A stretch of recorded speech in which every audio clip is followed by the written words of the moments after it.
Assalamualaikum warahmatullahi wabarakatuh. Perkenalkan, nama saya Iva Nurjana, perwakilan dari kelompok 6, modul 6, yang akan membahas tentang teori efisiensi pasar dan analisis teknik. Saya sendiri, Iva Nurjana, akan menjelaskan tentang teori efisiensi pasar. Selanjutnya, teman saya Lailatul Ulfaningsi akan menjelaskan tentang teknik empiris. Selanjutnya, teman saya Tesya Aprilisya akan menjelaskan tentang analisis teknik beserta teori-teorinya. Serta selanjutnya, teman saya Siti Muafa akan menjelaskan tentang rata-rata bergerak dan statistik TRIN. Teori efisiensi pasar. Apa sih teori efisiensi pasar itu? Teori efisiensi pasar yaitu pasar yang harga sekuritasnya telah mencerminkan seluruh informasi yang relevan. Oleh karenanya, informasi yang dimiliki perusahaan dan harus disebarluaskan akan meningkatkan nilai perusahaan. Akan tetapi, sering juga informasi yang buruk tidak disampaikan ke publik karena takut akan penurunan harga sahamnya. Namun sebaliknya, informasi yang baik secara cepat dipublikasikan untuk mendapatkan apresiasi melalui harga saham yang mengalami kenaikan. Ada beberapa jenis pasar efisiensi, yaitu pasar efisiensi secara operasional, pasar efisiensi berdasarkan informasi, pasar efisiensi yang tercapai berdasarkan keputusan. Apa yang dimaksud dengan pasar efisiensi secara operasional? Yaitu pasar yang mempunyai transaksi yang liquid untuk saham-saham dan biaya yang berlaku sangat murah. Sementara pasar efisiensi berdasarkan informasi adalah menyatakan bahwa informasi yang tersedia secara cepat menyebar ke pasar, sehingga harga saham merupakan refleksi dari sebuah informasi yang ada. Dalam hal ini, pasar efisiensi terbagi menjadi 3, yaitu efisiensi berbentuk lemah, efisiensi bentuk semi kuat, efisiensi bentuk kuat. Selanjutnya yaitu pasar efisiensi yang tercapai berdasarkan keputusan. Menyatakan bahwa ada 2 faktor yang menyebabkan pasar efisiensi berdasarkan keputusan, yaitu informasi yang tersedia dan kecanggihan pelaku pasar. B. Teknis empiris. Adapun pengujian terhadap pasar lemah dapat dilakukan dengan 2 pendekatan, yaitu menguji kolerasi antar waktu dengan menggunakan data parametrik dan menguji kolerasi dengan menggunakan run test. Pengujian ini dilakukan dengan menghitung rata-rata run untuk data yang dimiliki sebagai ukuran untuk menghitung t-testnya. Adapun rumusnya yaitu M sama dengan N kali N plus 1 min sigma NI kuadrat per N, di mana N sama dengan jumlah perubahan harga, NI sama dengan jumlah perubahan harga untuk setiap tanda. Selanjutnya, perlu dihitung simpangan baku dari run sekelompok data dalam rangka untuk menghitung z-test atau t-test. Adapun rumus simpangan baku standard error untuk M dihitung sebagai berikut.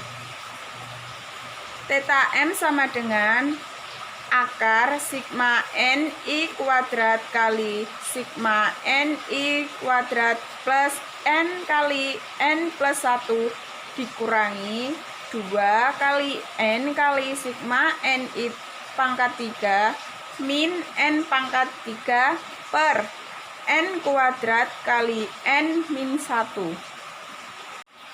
Selanjutnya, penelitian mengenai adanya pasar semi-strong dilakukan dengan pengujian informasi publik terhadap harga saham. Adapun informasi publik yang dapat diterima oleh investor yaitu pengumuman dividen, pengumuman pendapatan perusahaan, ada aksi korporasi perusahaan seperti reg issue, mogok kerja, dan lain-lain. Sebuah teknik yang dipergunakan untuk menyelidiki hubungan antara data akuntansi dengan harga saham yaitu Abnormal Performance Index atau API. API diinterpretasikan ke dalam dua cara, yaitu sebagai ukuran nilai informasi private dan sebagai ukuran hubungan yang mengukur hubungan antara data akuntansi dan harga saham. Menurut Ball and Brown 1968 menyatakan bahwa API dihitung sebagai berikut.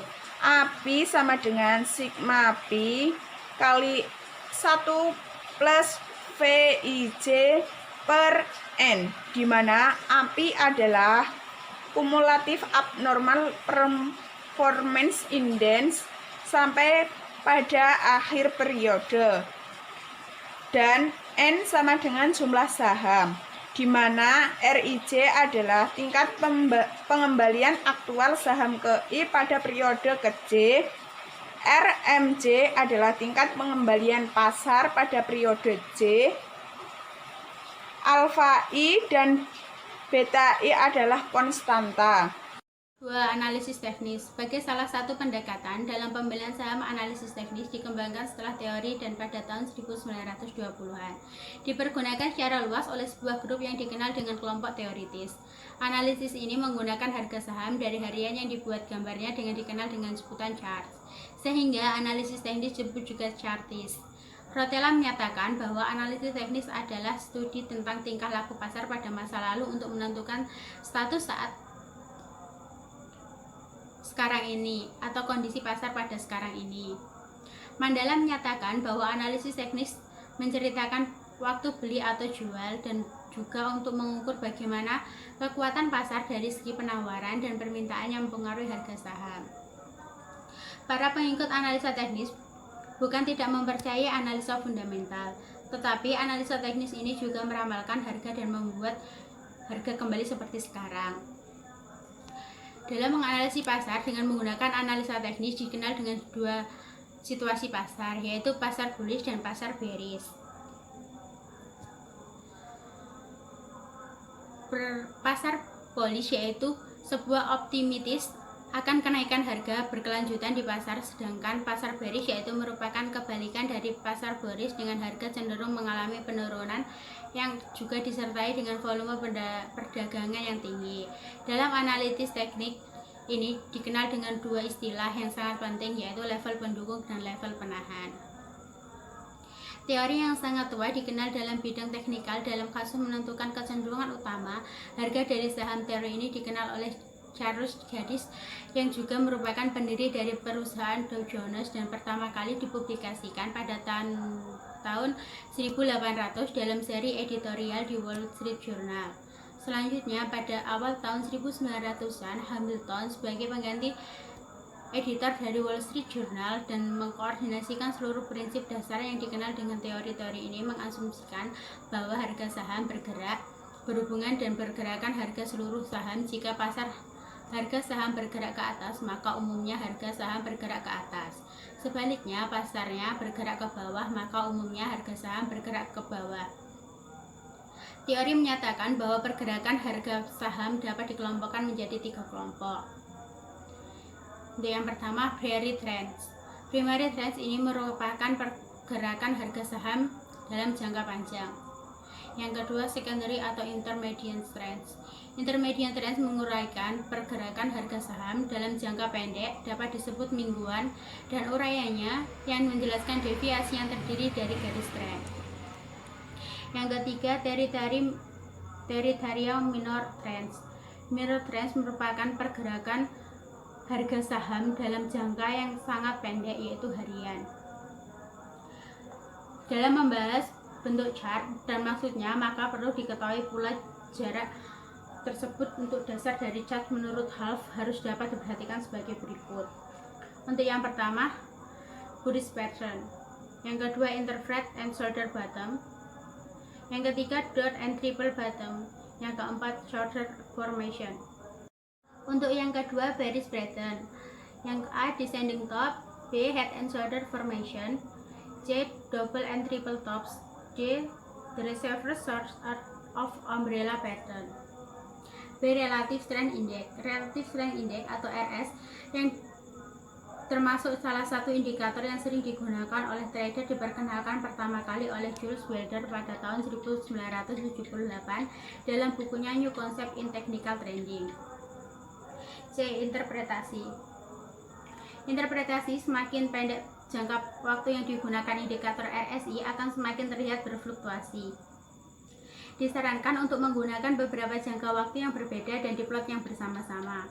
Apabila harga saham menunjukkan ketinggian buku sementara RSI tidak ada perbedaan, ini mungkin merupakan indikasi bahwa harga yang akan berbalik turun. Tindakan yang diambil biasanya menunggu konfirmasi pergerakan RSI. Selanjutnya, apabila RSI kemudian turun berarti memang ada failure swing dan confirmed bahwa harga akan turun. Tabatan RSI biasanya mencari puncaknya di atas level 70 dan bottom di bawah level 30. RSI 70 berarti saham sudah terlalu banyak dibeli atau overbought. Dan isi 30 berarti saham sudah terlalu banyak terjual atau oversold. D. Retracement Theory. Tidak ada pasar yang mengalami peningkatan secara perlahan atau turun secara perlahan juga. Ungkapan tersebut merupakan asumsi dasar dari retracement teori bahwa setiap pergerakan pada primary direction akan selalu diikuti oleh suatu reaksi. Misalnya pada uptrend, harga saham naik kemudian turun untuk reaksi back sebelum naik lagi. Rata-rata bergerak. Rata-rata bergerak, moving average, merupakan salah satu bentuk peramalan data di masa mendatang. Peramalan rata-rata bergerak ini menggunakan data masa lalu ketika jumlah data yang dihitung untuk mendapatkan peramalan berikutnya. Gantung kepada sebuah keahlian yang dipraktekkan dan juga seni. Setiap pihak mempunyai pandangan untuk menggunakan rata-rata bergerak ini karena estimasinya masih tergantung coba-coba untuk mendapatkan peramalan yang tepat. Rata-rata bergerak ini dipergunakan juga dalam rangka meramalkan harga saham di bursa. Dalam menggunakan metode rata-rata bergerak ini, mempunyai asumsi bahwa data masa lalu hampir sama dengan data sebelumnya. Para statistikawan menyatakan bahwa metode rata-rata ini dipergunakan untuk menghilangkan data outlier dalam rangka mendapatkan data representatif dari sekelompok data. Keempat, statistik trend. Pada pasar saham dapat diperoleh harga masa lalu dan volume transaksi atas seluruh saham maupun masing-masing saham. Pemain pasar juga sering menganalisis harga saham melalui volume transaksi saham di pasar tersebut. Volume transaksi ini sering digunakan untuk mengukur kekuatan untuk naik atau turunnya harga-harga saham di pasar. Partisipasi dalam situasi pasar yang mengalami kenaikan dianggap merupakan sebagai ukuran signifikan perubahan harga. Seperti para teknisian menyatakan bahwa kenaikan harga akan terus berlangsung bila didukung volume transaksi yang meningkat terus untuk melakukan pembelian. Demikian juga pada pasar yang sedang mengalami penurunan, maka harga akan semakin drop bila volume transaksi yang melakukan penjualan semakin meningkat. Sekian yang dapat kami sampaikan, kurang lebihnya kami mohon maaf. Wassalamualaikum warahmatullahi wabarakatuh.